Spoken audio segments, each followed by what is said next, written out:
नमस्कार साथियों, स्वागत है आप सभी का आपकी अपनी पाठशाला पर। मैं हूं अंकित अवस्थी। आप हैं मेरे साथ में एक ऐसी खबर पर चर्चा करने के लिए जिसके चलते फिर से मिडिल ईस्ट में एक बार चिंता बढ़ गई है। फिर से गाजा के ऊपर गोलीबारियों की चिंता बढ़ गई है।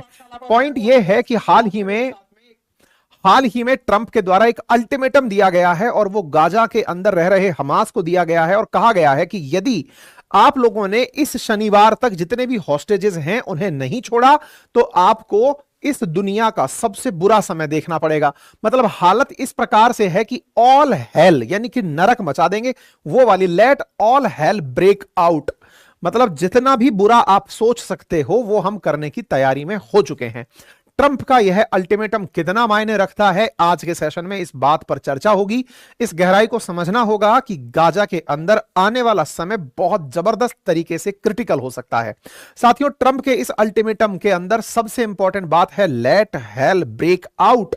मतलब आने वाला समय गाजा के लिए अगर हॉस्टेजेस नहीं रिहा करता तो ट्रंप ने जो सिलेक्शन कैंपेन में कहा था कि जिस दिन मैं आऊंगा सारा मामला मिटा दूंगा, ट्रंप ने अल्टीमेटली उस बात को दोहरा दिया है। और अगर ऐसा होता है तो क्या इजराइल ट्रंप के साथ होगा? इजराइल ने भी अपनी तरफ से जो कहना है वो आज कह दिया है। सारी जानकारी हम आपको आज देने वाले हैं। न्यूज एजेंसी एएफपी के अनुसार शनिवार 12 बजे तक सभी बंधकों को लौटाया जाना है। अगर नहीं लौटाया गया, ये इनका वीडियो है। Because that's Israel's decision, but as far as I'm concerned, if all of the hostages aren't returned by Saturday at 12 o'clock, I think it's an appropriate time. I would say cancel it and all bets are off and let hell break out. I'd say they ought to be returned. Let hell break out. नरक मचा देंगे साहब। तो कुल मिलाकर के 12 बजे तक का अब समय है। देखना होगा कि हमास इस बात को कैसे लेता है। आपको मैं याद दिला दूं कि ट्रंप के आने से पहले ही बाइडेन ने जाते जाते, क्योंकि उन्हें पता था कि ट्रंप आएंगे तो कुछ खतरनाक गाजा के लिए करके जाएंगे, तो ट्रंप के आने से पहले ही, ट्रंप जीत तो नवंबर में चुके थे लेकिन 20 जनवरी को शपथ लेनी थी। इस बीच में बाइडेन ने हमास और इजराइल के बीच समझौता कराने का प्रयास किया और समझौते के अंदर कुछ इस तरह की स्थितियां पैदा कर दी ताकि सारा क्रेडिट बाइडेन को मिले कि इन्होंने सीज फायर कराया है। इंटरेस्टिंग बात यह है कि 19 जनवरी को सीज फायर हुआ है, 20 जनवरी के दिन बाइडेन को जाना है। ट्रंप को आना है। 19 जनवरी को हमास और इजराइल के बीच समझौता कराया गया। समझौता यह था कि हॉस्टेजेस रिहा किए जाएंगे। हॉस्टेजेस में हमास इधर से उधर इजरायली हॉस्टेज भेजेगा और एक के बदले 30 से अधिक फिलिस्तीनी जो कैदी हैं उनको इजराइल रिहा करेगा। तो दोनों के बीच में टाई अप हुआ कि हम एक दूसरे के सामने हॉस्टेज एक्सचेंज करेंगे। उधर से फिलिस्तीनी जो बंधक बनाए हुए हैं इजराइल ने, उन्हें छोड़ा जाएगा और इधर से हमास छोड़ेगा।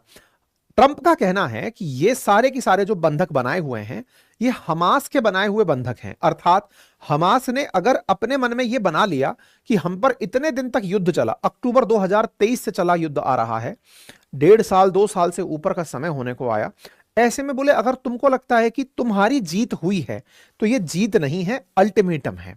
अब तुम अपने सारे बंधकों को एक बार में ही रिहा करो और नहीं तो फिर कहर बरपाने के लिए तैयार रह जाओ। तो कहर बरपाने की तैयारी में अब ये आ चुके हैं। उन्होंने साफ कहा है कि आने वाले समय में इसका कोई मीनिंग नहीं होगा। हमास ने कहा है कि नहीं, हम इस बात को नहीं मानते, इनकी इस बात में कोई दम नहीं है। हालांकि हमास का यह कहना कितना सही है ये तो आने वाला समय बताएगा, क्योंकि ट्रंप अपनी तरफ से स्पष्ट कर चुके हैं कि मैं इस पूरे काम को करने के लिए तैयार हूं। अब ये स्थिति बनकर क्यों आई, अब वो समझ लेते हैं। असल में हुआ क्या है कि हमास ने इजराइल के साथ जो समझौता 19 जनवरी को किया था उसे तोड़ दिया, बीच में तोड़ दिया, बंधक लौटाने छोड़ दिए। क्यों रोक दिए थे? कुछ इसके पीछे की कहानी भी है। और कहानी क्या है? हमास का आरोप है कि इजराइल वालों ने बीच बीच में गोलियां चला दी और बोले गोलियां चला दी, इस चक्कर में हम अपनी सीज फायर को तोड़ रहे हैं। तो हमास ने सीज फायर तोड़ा तो हमास ने इजराइल पर आरोप लगाया कि इजराइल सीज फायर वायलेशन कर रहा है, इसलिए अब हम हॉस्टेजेस को रिहा नहीं करेंगे। अर्थात एक तो इन्होंने बंधक बना के रखे हुए हैं, इतना ज्यादा नुकसान झेलने के बावजूद भी ये अपने बंधकों को रिहा करने के अंदर इस तरह की स्थितियां पैदा कर रहे हैं। अब अगर ये स्थिति बनकर आती है तो अब इस स्थिति में इजराइल इसी बात को कह रहा है कि आपने कहा था कि इजरायली बंधकों को छोड़ोगे, छोड़ रहे नहीं हो, तो अब हमारी तरफ से भी मना है, हम भी सीज फायर तोड़ने को तैयार हो रहे हैं, हम नहीं करना चाहते, अब हम इस चीज से आगे बढ़ेंगे। मैं आपको याद दिला दूं कि स्थितियां कुछ इस प्रकार से हैं कि इजराइल और फिलिस्तीन के बीच जिस तरह का समझौता हुआ वो बाइडेन काल में था। इजराइल की मजबूरी थी कि वो बाइडेन की कही हुई बातों को माने, लेकिन अब जब से ट्रंप से मिलकर के नेतन्याहू लौटे हैं और जब से ट्रंप ने ये आइडिया दिया है कि वो गाजा को खाली करना चाहते हैं, गाजा के ऊपर नया शहर बसाना चाहते हैं, ताजा ताजा आइडिया तो ट्रंप ने यह दे दिया है कि मैं गाजा को खरीदना चाहता हूं और खरीद करके उसे एक नए शहर की तरह डेवलप करना चाहता हूं। तो ट्रंप के इन आइडिया से लोगों के अंदर एक डर बैठ गया है और ट्रंप को अपने इस आइडिया को एग्जीक्यूट करने के लिए अब कोई ना कोई ऐसी परिस्थिति लानी ही थी कि मैं शनिवार तक ये सारा इंतजार करूंगा, या तो छोड़ दो, नहीं छोड़ोगे तो मेरे पास लीगल पॉइंट है कि मैं तुम्हारे ऊपर हमला करूं। ठीक है, तो हमास ने कहा है कि ये हॉस्टेजेस रिहा नहीं करेगा। इस बदले में ट्रंप ने इनको इजराइल के साथ मिलकर के धमका दिया है। नेतन्याहू ने भी कह दिया है कि हम अपने मिलिट्री ऑपरेशंस शुरू कर देंगे, और शुरू करने के पीछे इन्होंने कल ही अपनी एक बैठक बुलाई नेतन्याहू ने, और कहा कि अगर हमास हमारे हॉस्टेजेस को रिहा नहीं करता है शनिवार तक, तो हम सीज फायर को खत्म कर देंगे, समझौता खत्म कर देंगे, और जो इजरायली डिफेंस फोर्सेस हैं वो पूरी तरह से इस युद्ध के अंदर दोबारा कूद जाएंगी। अर्थात ये जो थोड़े दिन का 19 जनवरी से लेकर के शनिवार पड़ रहा है, आज बुधवार है, बृहस्पति शुक्र शनि, 15 फरवरी तक, तो मतलब ये समझिएगा कि एक महीने भी सीज फायर नहीं चला है और इस एक महीने के भीतर भीतर स्थितियां बदलने जा रही हैं। ठीक है, शनिवार को यह तो तय है कि हमास सारे लोग नहीं छोड़ेगा। क्यों नहीं छोड़ेगा? हमास के पीछे जैसे पाकिस्तान वालों ने सेलिब्रेशन किया था कि भाई तुम युद्ध जीत गए हो, तुमने इनके लोगों को गिरफ्तार करके रखा, बंधक बना के रखा, तुम ही विजेता हो, इजराइल को झुकना पड़ा, तब जाकर के तुमने उनके रिहा किए लोग। तो इनको भी लग रहा है कि इंटरनेशनल बेइज्जती हो गई है, हमने सीज फायर करके गलत कर लिया है, तो इन्होंने अल्टीमेटम का सहारा ले लिया कि शनिवार तक लौटा दो, नहीं तो फिर हम तुम्हारा नुकसान कर देंगे। ठीक है, तो भाई साहब गाजा सीमा पर इजरायली सेना तैनाती की तैयारियां हो चुकी हैं। 11 तारीख का आप ये देख सकते हैं, इन्होंने साफ कह दिया है कि हम गाजा पट्टी के अंदर अपने जो लोग हैं अब उन बंधकों को रिहा करके ही युद्ध को समाप्त करेंगे। हमास की कैद में अभी भी 78 बंधक हैं, उनमें से 44 जिंदा हैं और 34 मर चुके हैं। यह नंबर 7 अक्टूबर 2023 से है। 2023 से 2024 और 24 से 25, लगभग 1.5 साल के अंदर इस तरह के बंधकों के हालात हैं कि अभी भी हमास ने 44 बंधक रखे हुए हैं। इंटरेस्टिंग फैक्ट यह है कि इजराइल का इतना जबरदस्त तरीके से शेलिंग रही, इतनी तरीके से फोर्सेस गाजा के अंदर होकर आ गई, उसके बावजूद भी वो बंधकों को रिहा नहीं करवा पाई। इससे हमास की जो वहां पर की गई फोर्टिफिकेशन है कि उन्होंने चीजें अंडरग्राउंड ऐसे डेवलप कर रखी हैं कि वो अपने बंधकों को उस भीड़ में से भी नहीं छुड़वा पा रहे हैं। ये अपने आप में एक बड़ा बात है। दूसरी बात क्या है कि इजरायली जो फिलहाल रिहा होकर आए हैं, इससे भी इजराइल के लोगों में रोष है। जब हमास ने इस तरह से इन लोगों को बंधक बनाया था, तो ये बंधक बनने से पहले व्यक्ति इजरायली ऐसा दिख रहा था, बाद में ऐसा दिखना शुरू हुआ जो अभी रिहा होकर आया है। ये बंधक बनने से पहले था, बंधक बनने के बाद ये ऐसा होकर लौटा है।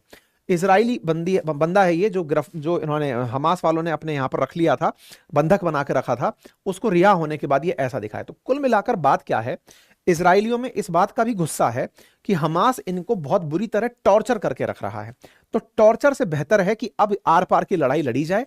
ये वैसे भी मरे समान ही हैं, क्योंकि ये बंधक में हैं, बंधक बने हुए हैं, इनके साथ यातनाएं ही हो रही हैं। तो इसका फिर इलाज फुल एंड फाइनल कर दिया जाए। 7 अक्टूबर 2023 को इजराइल के ऊपर जब हमला हुआ था, उसके बाद से इजराइल लगातार गाजा के ऊपर गोले बरसा रहा है। बाइडेन जो है वो हमेशा इजराइल के साथ रहे, लेकिन एक सॉफ्ट कॉर्नर रखकर रहे कि उनके ऊपर एक प्रेशर था लिबरल्स का या फिर उन लोगों का जो कि गाजा के समर्थन में थे, इसलिए वो हमेशा इन्हें बड़ा ही कंट्रोल्ड वे में परमिशन दिया करते थे। फिर भी इनकी मजबूरी थी कि वो यहूदियों के सामने झुकने को मजबूर हुए, हां करते रहे कि तुम्हें हम वेपन देते रहेंगे। लेकिन ट्रंप बहुत ज्यादा खतरनाक है, और ऐसी खतरनाक स्थिति में ये सीज फायर जो बाइडेन जाते जाते 19 जनवरी को कराकर गए थे कतर के अंदर, जिसे अनाउंस किया गया था, जिसमें 33 बंधकों को पहले फेज में 42 दिन के अंदर छोड़ने की बात थी, उन बंधकों की रिहाई अभी मतलब हुई नहीं है, पूरी नहीं हुई है। इस बीच में ही ये सारी बातें निकल कर आ गई हैं। ठीक है, दोनों की दोनों ही एक बात अच्छे से जानते थे, नेतन्याहू भी जानते थे और बाइडेन भी जानते थे कि ये सब ट्रंप का प्रभाव है, क्योंकि ट्रंप अल्टीमेटली आएंगे तो कुछ खतरनाक करेंगे, और ट्रंप ने ये काम करने का बात कह दिया है। ठीक है साहब, ये जानकारी मैंने आप लोगों को यहां पर दे दी है। 33 लोग जो फर्स्ट राउंड में 42 दिन में छूटने थे, उनमें से 16 इजरायली हॉस्टेजेस को पहले फेज में छोड़ा गया और 8 व्यक्ति जो हैं वो उनके अंदर मर चुके हैं। 7 लोग फिलहाल बचे थे फर्स्ट फेज के 33 लोगों के अंदर। हमने इस बारे में जब ये सीज फायर डील हुई थी उस समय भी आपके सामने सेशन किया था। बाद में नेतन्याहू जाकर के ट्रंप से मिलकर आए और ट्रंप ने उसी समय पर अपना गाजा प्लान बता दिया था और कहा था कि या तो ट्रंप मतलब गाजा को खरीद लें या साफ करके उन्हें फिर से बसा दें। अच्छा, एक और कहानी घटी हुई है।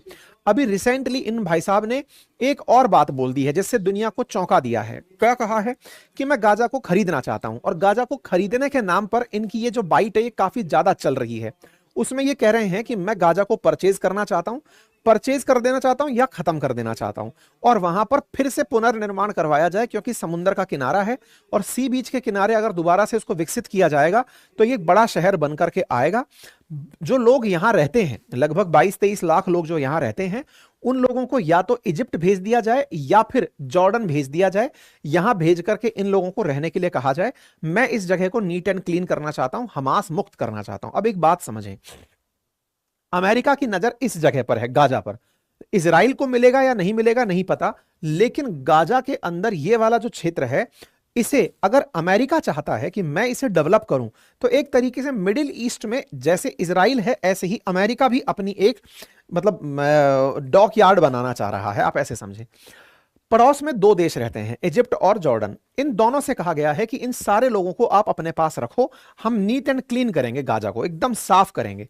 और साफ करने के लिए जॉर्डन से बात की गई। अब आप इंटरेस्टिंग बात सुने जो और ज्यादा हास्यास्पद है। हुआ ये कि जब ट्रंप ने शुरुआत में ये वाली बात बोली कि यहां से सभी लोगों को हटा करके मैं इसको नीट एंड क्लीन करना चाहता हूं, उस समय ये लोग विरोध में उतर आए थे पड़ोसी के, नहीं नहीं सर, हम बिल्कुल साथ नहीं है इस बात के, आप लोग गलत कर रहे हैं, गाजा के लोगों के बारे में आप चिंता नहीं करते हैं, वगैरह नहीं करते हैं।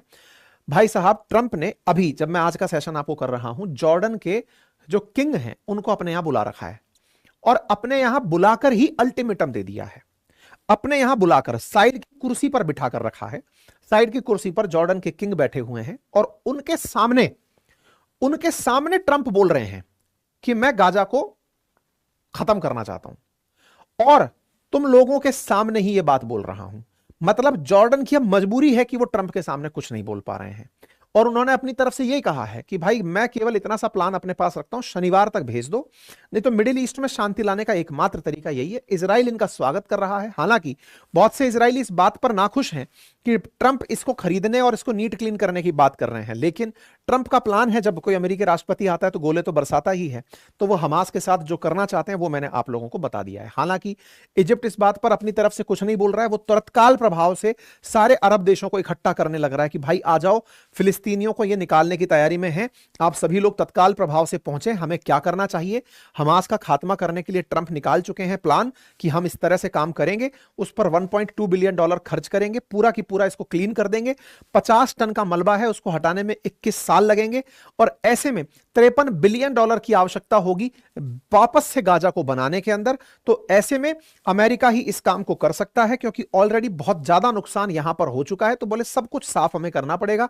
92% घर यहां पर नष्ट हो चुके हैं, 95% स्कूल नष्ट हो चुकी हैं। अगर 100 ट्रक लगातार मलबा गाजा का हटाएं तो 15 साल लगेंगे, तब जाकर के गाजा नीट एंड क्लीन होगा। तो ट्रंप का यह प्रस्ताव इस समय आया है। लेकिन हां, एक बात और मैं आपको याद दिला दूं, और वो बात यह है कि ट्रंप जब पिछली बार थे ना, तब भी ये गाजा को यही प्लान दिए थे। क्या कि 2019 में भी इन्होंने यही कहा था कि देखो यार, मुझे ये गाजा बेच दो और बेच करके मैं इसको साफ सुथरा कर देता हूं, इसके अंदर रीडेवलपमेंट करता हूं, तुम लोगों को नौकरी चाहिए तो वापस आ जाना, यहां पे नौकरी देने के लिए नौकरी तुमको दिलवाऊंगा, सब लोगों को लेबर बनाऊंगा, यहां पर आकर काम करो, लेकिन गाजा मुझे बेच दो। तो भाई साहब अब ये फिर से तैयार हो रहे हैं, तो तैयारी रखिए। अभी आपके शनिवार से फिर से युद्ध शुरू होने जा रहा है। ठीक है, तो अब जो भी है वो आपके सामने आ जाएगा। ये प्लान हो गया है, और ये वीडियो बहुत ज्यादा मायने रखता है। We gonna have to buy, ये खरीदना चाहते हैं साहब इसको। Nothing to buy. You will have, what is that? No reason to buy. There is nothing to buy. It's Gaza. It's a war-torn area. We're going to take it. We're going to hold it. We're going to cherish it. We're going to. और ये जो news है 6 घंटे पहले की है, आप समझें। अभी मैं आपको दिखाऊंगा, इसी के बगल में जॉर्डन के किंग बैठे हुए हैं जो बोल नहीं पा रहे हैं, उनके सामने पब्लिकली ये बंदे इस बात को बोलते हुए चले जा रहे हैं। It could be an absolute tremendous asset for the Middle East, and you're going to have peace. It's going to bring peace in the Middle East. और बोले इससे शांति आएगी, जब इसको खरीद लेंगे इसी से शांति आएगी। बोले Watched it so long.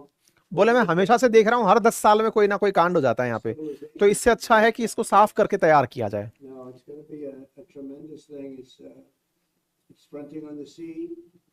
It's going to be a great economic development job. It's going to put people to work, a lot of people to work, and those people are all going to be from the Middle East. And just to follow up with one on that for King Abdullah, can you clarify again, sort of, how do you feel about the U.S. taking Gaza at the present? ये Jordan के king हैं। This is something that we as Arabs will be coming to the United States with something that we're going to talk about later to discuss all the ये कह रहे हैं कि हम इनसे बाद में बात करेंगे, कुछ बोल ही नहीं पा रहे हैं। ट्रंप ने इनको साथ में बिठा रखा है और साथ में बिठा करके ही ये कह रहे हैं कि he believes there is a way to get peace and prosperity. The reason, बस ये बात बोल करके इनको बगल की टेबल पर बिठा कर, ये वो व्यक्ति हैं जिन्होंने पहले ये कहा था कि साहब मैं जो है खिलाफ हूं इस बात के, इनको साथ में बिठा लिया कि इधर आओ, साथ में हो तुम, खत्म। खैर, अब जो भी है जो होगा वो आपके सामने आएगा। नेतन्याहू पूरी तैयारी करके फोर्सेस को बॉर्डर पे भेज चुके हैं। अपडेटेड के साथ फिलहाल इतना ही। बाकी हमारे कोर्सेज अपनी पाठशाला पर लाइव हो चुके हैं। जिन्हें हमारे कोर्सेज में एनरोल करना है वो जाएं, हमारे कोर्सेज जीएस फाउंडेशन के इकोनॉमी के सारे उपलब्ध हैं, आप जाकर उन्हें सुन सकते हैं। अपनी पाठशाला वेबसाइट पर हमारी मैगजीन आ चुकी है, आप उसे एक्सेस कर सकते हैं। जीएस फाउंडेशन के 100 नोट्स उपलब्ध हैं, आप उन्हें भी एक्सेस कर सकते हैं। फिलहाल के लिए इतना ही। अपना ख्याल रखें, धन्यवाद।